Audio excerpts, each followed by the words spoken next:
se liria dhe pavarësia dhe shteti që e gëzojmë sot i ka rojnë thellë në sakrificë, në punë, e në veçanti në intelektual të fuqishëm të kombit tonë, të cilët nuk u dorëzuan dhe punuan në kohët më të vështira të Jugosllavisë e të Serbisë, na e vërteton dhe na e tregon shkrimtari që nuk do të vdes kurrë, akademiku Recep Çosa.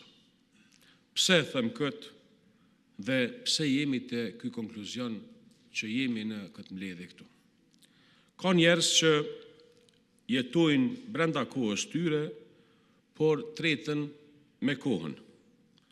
Por ka edhe të tillë që e ka përcejnë kohën, që nuk mbeten vetëm kujtim, por bëhen vetdije, një prani e gjallë në ndërgjegjen e një kombi, këtë rast kombi ton shqiptar. Në këtë kuptim qëndron akademik Recep Çosa, jo thjesht si një emër, por si një mendim që vazhdon dhe do të vazhdoj të jetoj për te i vetës.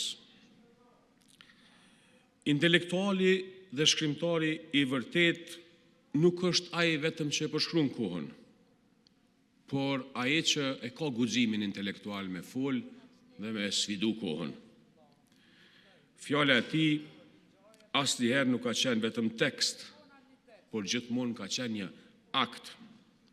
Nuk ishte vetëm një reflektim i një rrethone, mirë po ishte një qëndrim. Qëndrim prej intelektuali, mirë po dhe qëndrim politik. Ajo nuk kërkon të miratim, por gjithmonë zgjim.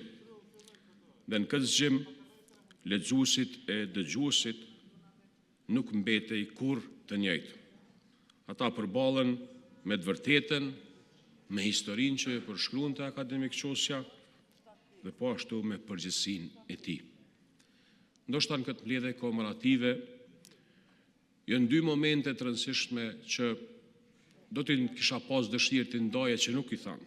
Një është një fjalim i tij në vitin 1985 në Novi Sad, në kohët më të vështira të një represionit, një fuqie të një shteti të madh që kishte 24 milion. Ai në Novi Sad të gjithë shkrimtarëve ju tha: të jesh krijues shqiptar në kushtet e sotshme është me të vërtet shumë vështirë. E them këtë sepse të jesh sot krijues, poet dhe shkencëtar shqiptar do të thotë ti friksohesh fjalës, diferencimit, ashtu siç i friksoheshin intelektualët në mesjetën e fjalës inkluzion. Të kesh kujdes se me kënd po flet se murët kanë vesh, e ti friksohesh edhe fjalës KR që ishte referencë e Republikës së Kosovës. Sa i përket aspektit intelektual, ka shumë për të thënë, mirë po ne nuk jemi këtu për të elaboruar këtë.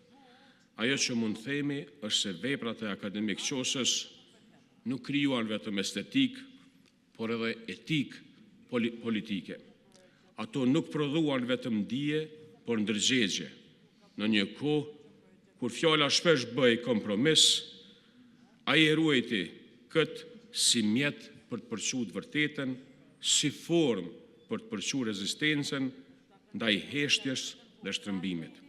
Prandaj, ndikimi i tij nuk ishte vetëm letrar, por ishte themelor, ishte politik dhe kombëtar.